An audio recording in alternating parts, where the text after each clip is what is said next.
Hello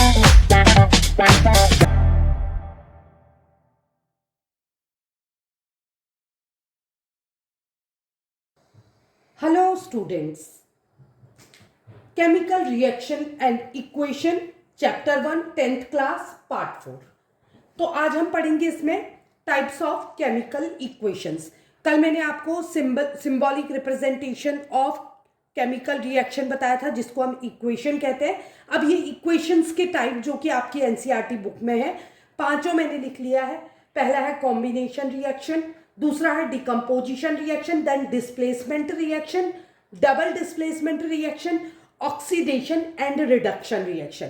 पहले मैं आपको सिंपल लैंग्वेज में सारे वर्ड्स की मीनिंग और ये रिएक्शंस क्या होती है उसके बारे में बताऊंगी, टाइप्स ऑफ इक्वेशंस के बारे में, और उसके बाद आपको एग्जांपल्स दूंगी।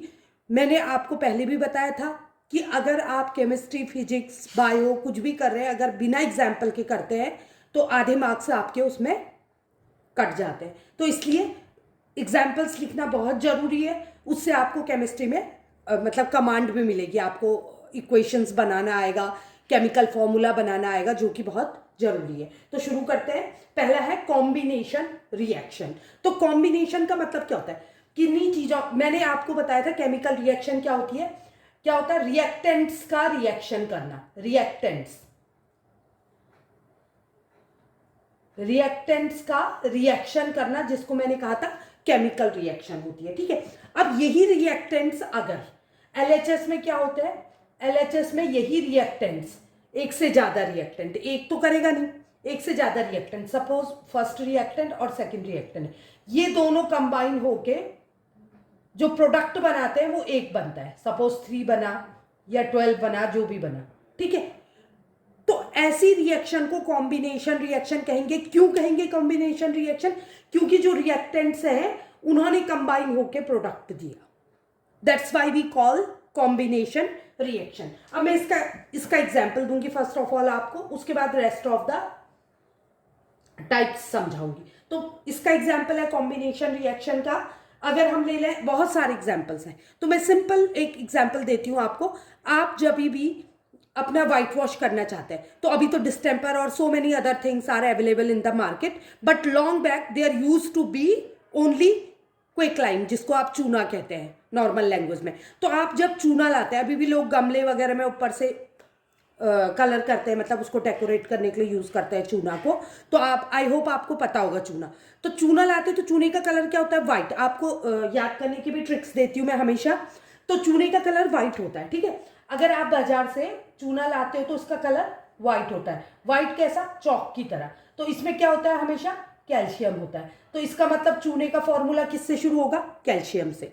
अब चूने को हम क्या कहते हैं? जो हम बाजार से पैकेट्स में या बैग में लेके आते हैं वो चूना है, उसको कहते हैं क्विकलाइम।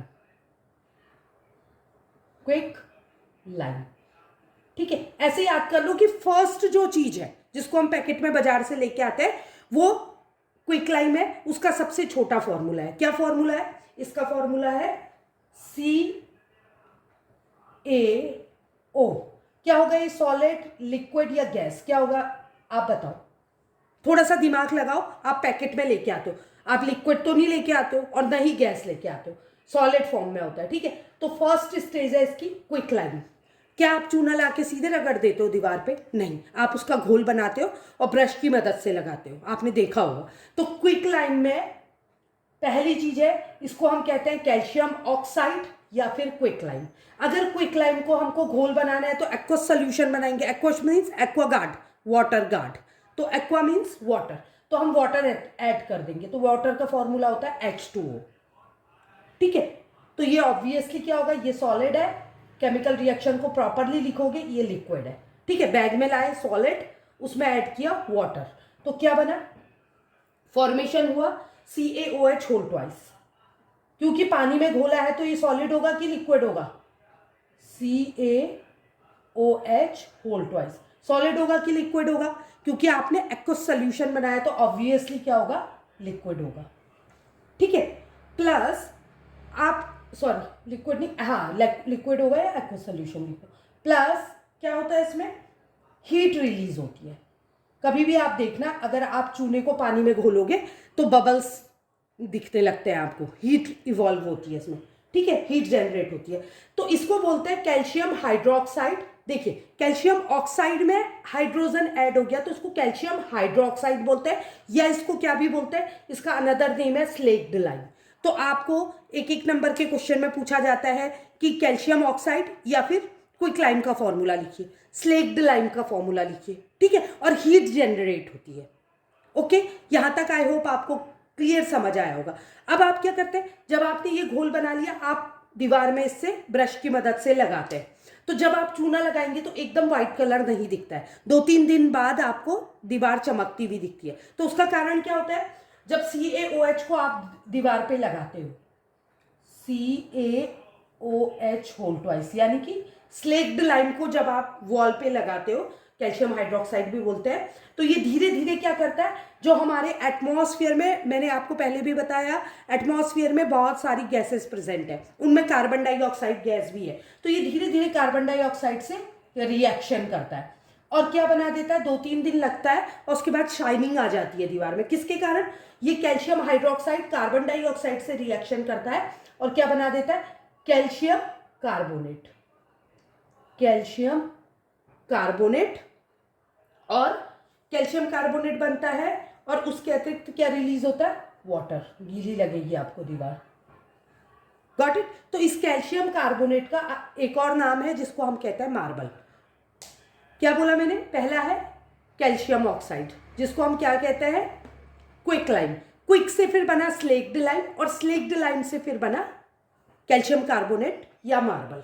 तो ये हो गया, यहां पर को कैल्शियम ऑक्साइड और वाटर कंबाइन हुए और एक सॉल्ट का फॉर्मेशन किया, या आप कहेंगे इसको बेस का फॉर्मेशन किया, बेस है। तो ये हो गया क्या, एग्जाम्पल ऑफ कॉम्बिनेशन रिएक्शन। और यहां पर कोई एक और रिएक्शन दिख रही है आपको, जब किसी इक्वेशन में हीट रिलीज होती है, मतलब एट लास्ट इक्वेशन के एंड में हीट रिलीज होती है, तो उसको कहते हैं एक्सोथर्मिक रिएक्शन। अगर LHS में हीट एंड हो जाती है, एंड होना मतलब यूज हो जाती है, तो उसको कहते हैं एंडोथर्मिक रिएक्शन, LHS में एंड होना, और RHS में रिलीज होना एक्सोथर्मिक रिएक्शन। तो ये है एक एक्सोथर्मिक रिएक्शन। दो मतलब मैंने आपको एक्सोथर्मिक का भी एग्जाम्पल दे दिया क्योंकि एग्जाम में पूछा जाता है। इसके अतिरिक्त जब आप कोयले को जलाते हो, अगेन बर्निंग ऑफ कोल, दूसरा एग्जाम्पल, बर्निंग ऑफ कोल। तो कोल क्या है, कोयला क्या है, कार्बन। तो कार्बन को आपने जलाया, तो जलाना मैंने आपको पहले भी बताया था कि अगर कहीं भी आग लगती है तो बिना ऑक्सीजन के प्रेजेंस में नहीं होती है। तो ऑब्वियसली अगर आग लगी है तो ऑक्सीजन प्रेजेंट है, तो कार्बन प्लस ऑक्सीजन, तो क्या बनेगा, carbon dioxide, CO2। This is gas, आपको पता है कार्बन डाइऑक्साइड गैस है, O2 क्या है, गैस है, C क्या है, कार्बन क्या है, आप ये भी लिखोगे, इस साइड लिखोगे आप, मैंने जगह नहीं छोड़ी तो इधर लिख दे रही हूँ, solid, solid gas, then gas release हुई, ठीक है। तो कार्बन डाइऑक्साइड गैस रिलीज होती है, तो ये भी क्या है, कार्बन और ऑक्सीजन कंबाइन हुए, कार्बन डाइऑक्साइड बनी, तो this is example of combination reaction. एक और ले सकते हो, वाटर, अच्छा हाइड्रोजन, हाइड्रोजन गैस प्लस क्या है, गैस है, ठीक है जी, hydrogen gas plus oxygen gas, ये दोनों कंबाइन होते हैं तो क्या बनता है, वाटर का फॉर्मेशन होता है। ये एक बेसिक रिएक्शन है जो आपने सबने पढ़ी है, वाटर का फॉर्मेशन होता है। वाटर क्या है, लिक्विड।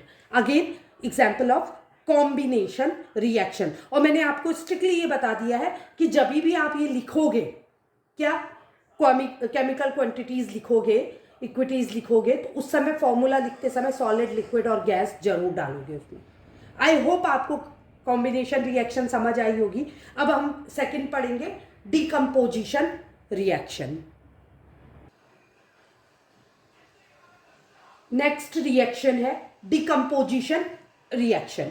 तो पहले आप वर्ड की मीनिंग समझेंगे। कॉम्बिनेशन का मतलब था क्या, रिएक्टेंट्स का जुड़ना। डिकम्पोजिशन रिएक्शन का मतलब है जो रिएक्टेंट है उसका टूटना, एक रिएक्टेंट का टूटना दो या दो से ज्यादा में, तो that is called decomposition reaction. तो पहला एग्जांपल हम फेरस सल्फेट का ले लेते हैं। तो हमने सॉलिड फेरस सल्फेट ले लिया एक टेस्ट ट्यूब में, ठीक है, और उसमें क्या करेंगे, बॉइलिंग ट्यूब में ड्राई बॉइलिंग ट्यूब में इसको डाल के बॉईल करेंगे। तो क्या होगा, जब हम इसको हीट देंगे तो ये क्या होगा, डिकम्पोज होगा, टूटेगा। किसमें, ferric oxide, sulphur dioxide and sulphur trioxide. Sulphur dioxide और सल्फर ट्राइऑक्साइड क्या है, गैसेज है। जैसे कार्बन डाइऑक्साइड होती है वैसे ही सल्फर डाइऑक्साइड, डाई मतलब दो ऑक्साइड्स, ठीक है ना। तो इसमें ब्रेक हो जाएगा। So this is the example of decomposition reaction. तो इसमें क्या करेंगे आप, ड्राई हमको सॉलिड फॉर्म में फेरस सल्फेट को लेना है और उसको हीट कर देना है। तो डिकम्पोजिशन रिएक्शन का मतलब क्या हो गया फिर, तो इस रिएक्शन में क्या होता है कि फेरस सल्फेट क्रिस्टल्स जो होते हैं वो हीट करने पे क्या होता है, टूट जाते हैं और उनका कलर में चेंज आ जाता है। आपने एट द बिगनिंग पढ़ा था कि केमिकल रिएक्शन में एक एग्जांपल क्या भी होता है, टेम्परेचर का चेंज होना और कलर का चेंज होना। तो सिंगल रिएक्टेंट जो होता है वो ब्रेक हो जाता है और ब्रेक डाउन होकर सिंपलर प्रोडक्ट्स में प्रोडक्ट्स बनाता है।